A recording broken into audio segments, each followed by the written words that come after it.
Hi students, I'm Una. And I'm Scott. I'm a PTE teacher from the UK. I'm also a PTE teacher from the UK. And we've been helping students pass their exams for years. And now we're excited to help you pass your exam too. Welcome to the Swoosh English PTE podcast. Let's get started.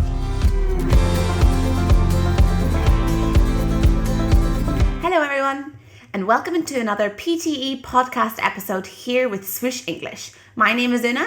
And I'm Scott. And today we are looking at the reading section of the PTE exam.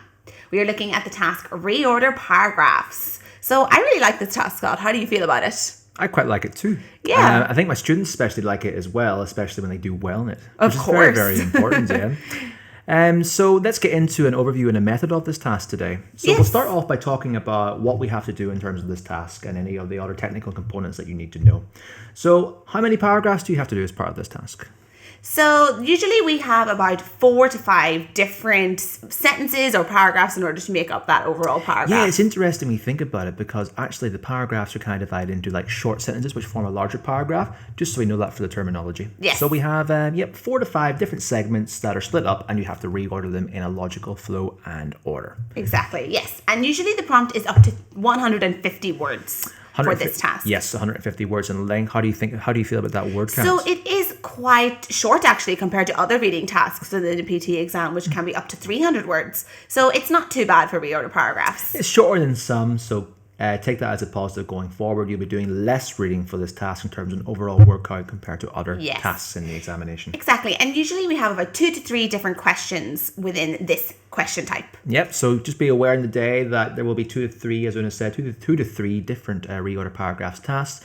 They will probably come from a variety of different sources. You might have something that's very journalistic in its approach, like a newspaper. You might have one that's like an academic lecture. You might have one that's even like a financial report. So just be aware of the different structures for the task so you're able to piece them together in a nice, coherent and cohesive structure. Yes, definitely. Getting lots of practice reading different kinds of reading is a really good idea. I guess we should also probably talk about what students actually have to do in a practical sense on the day. So obviously when you come into the examination, you will see 2 different columns. You will see one section that has the 4 to 5 paragraphs in a different order, and then you'll have a blank column to the right hand side. You simply have to just drag and drop the paragraphs and slot them in to that section in the correct order. So from a technical perspective, obviously no typing involved, so make sure you just drag and drop across. It's quite important. Good idea to explain that, Scott. Yes. And what about time management then in relation to this task? How long do you think students should really dedicate within the overall reading section to each reorder paragraph? Well, if we took the total amount of time for reading and we divide it amongst all the tasks that you have to do, it works out somewhere between 2 to 2.5 minutes in total for each task, and that also applies to reorder paragraphs. Yes. So ideally, if you can get your time down to about 2 minutes, that's fantastic.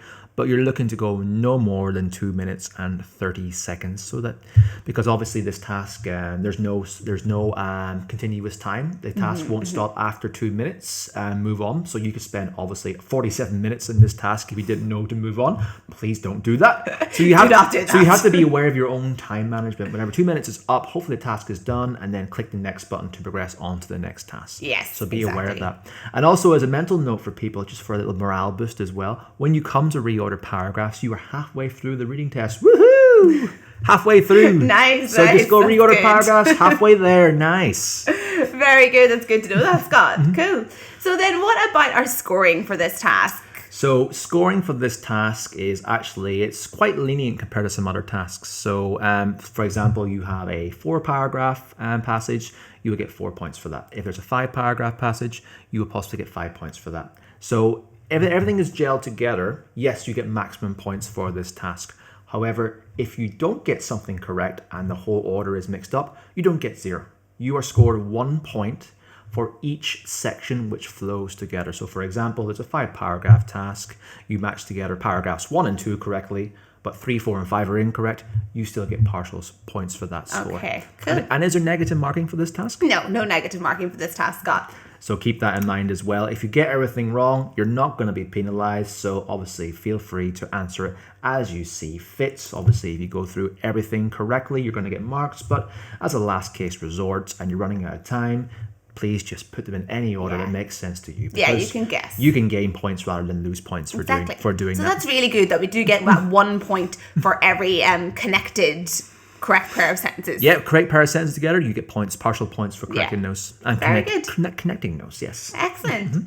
Okay, so overall then, what do we have to do in this task? So really, it's about asking ourselves certain questions about our reading skills in order to understand if we are ready and prepared for this task.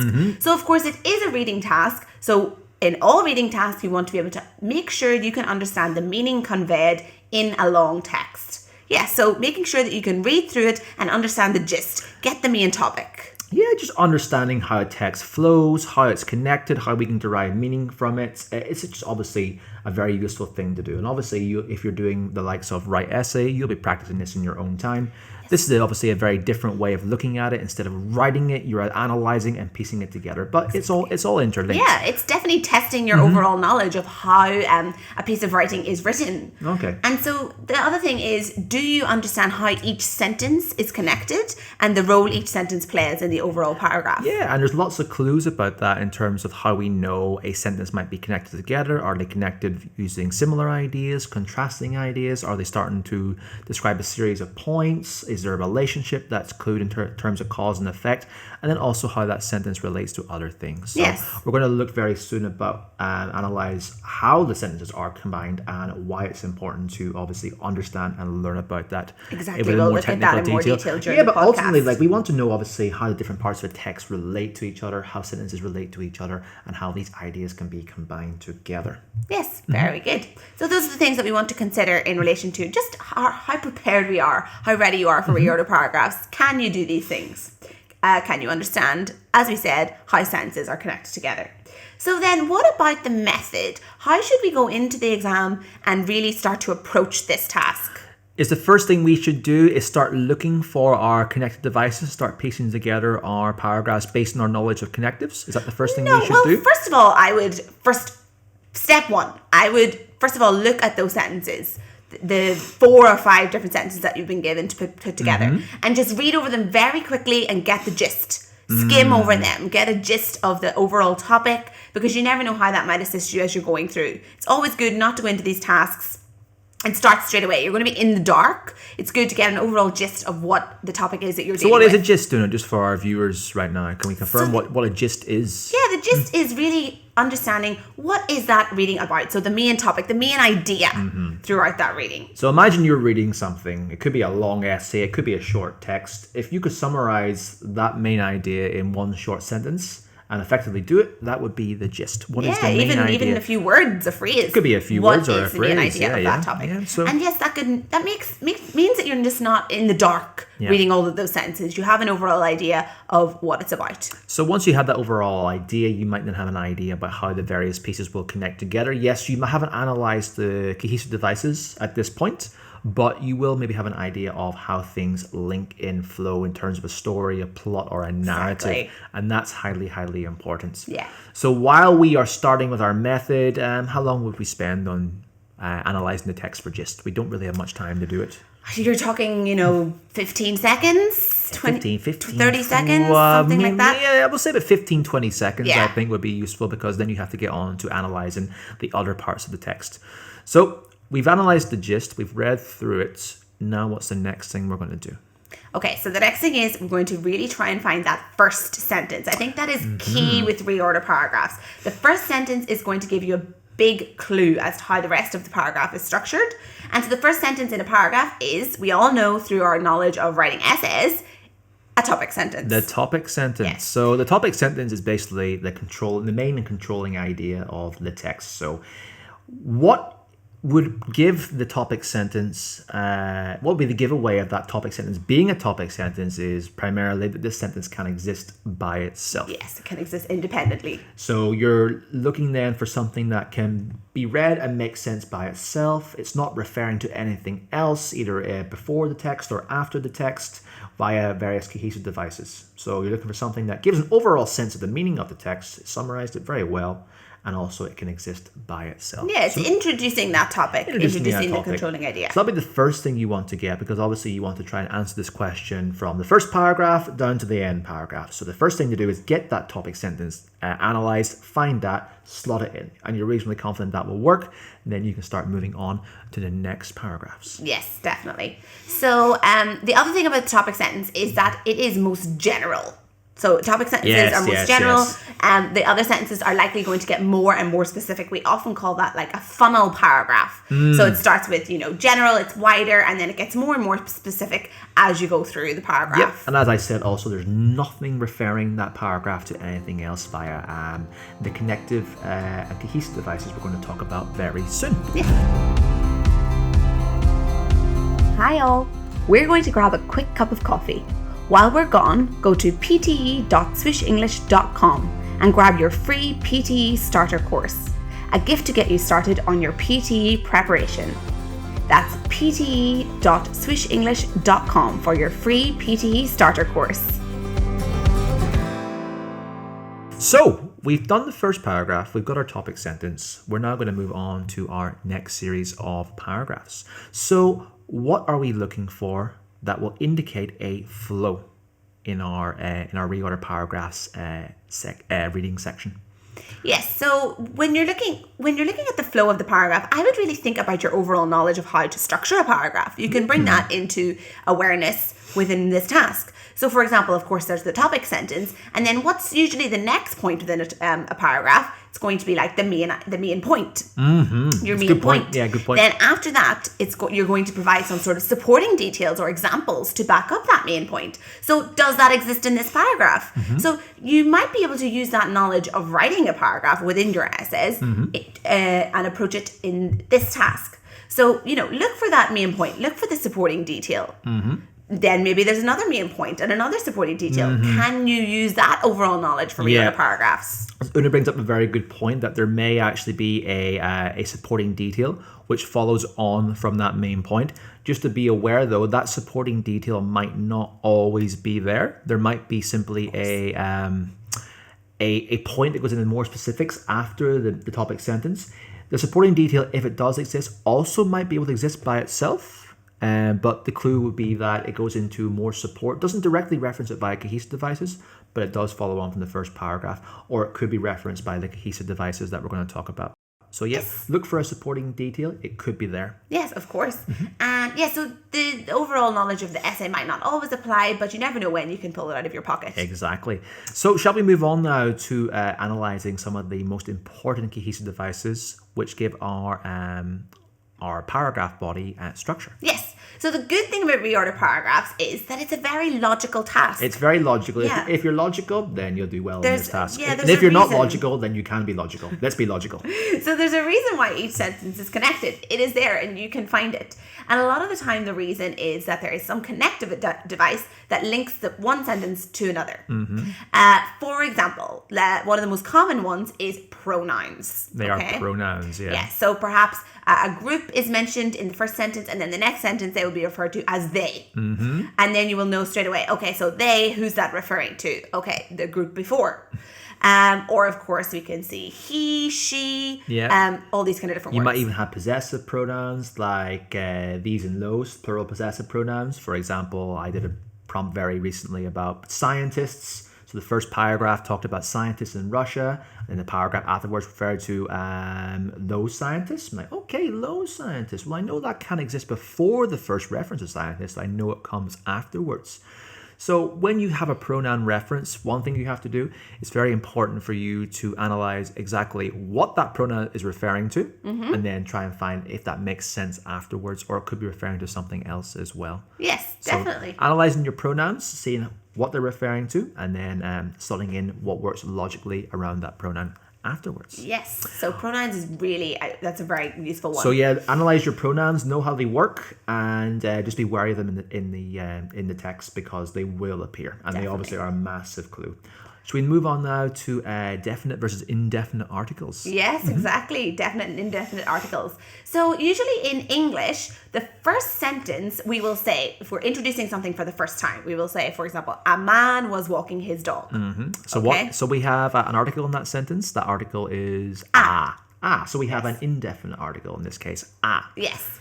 And then the next sentence would say, the man fell over his dog's lead. That's a great example. Okay. Hopefully you do get an example like that in the PTE examination. I don't think you will. Yes, but that is my example that I came up with there now. But regardless of the topic, it still obviously is works the same way as a pronoun would work. So then the man is being referred to for the second time. We know who we're talking about. So we're saying the man. Yeah.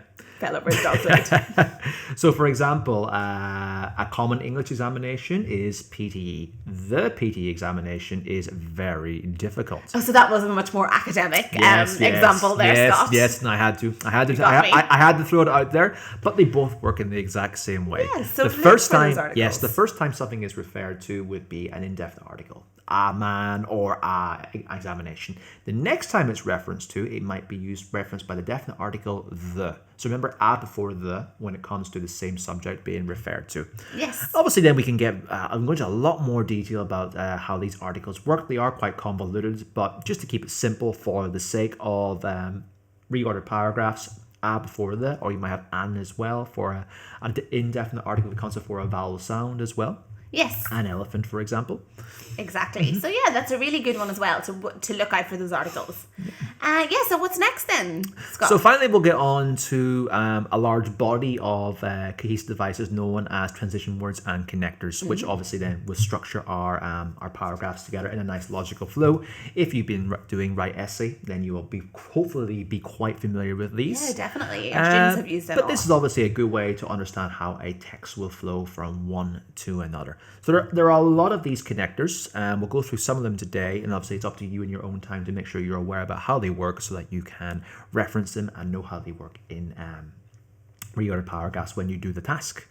So we'll look at first quite a simple one, which would be sequencing connectors in terms of logical flow. So obviously you might have paragraphs that say the likes of at first or to begin with or firstly. So time connectors, and then you might have then a paragraph that links onto that by saying next, then, secondly, etc. So I think you'd be very lucky if you got those kind of words. They are your cool. paragraph They are pretty easy. Yes, yeah. That would make things a lot easier if it was saying firstly, finally. Well, you're going to know that. Yeah, that's the first point that's being mentioned. What other transition devices can we think other about? ones like however.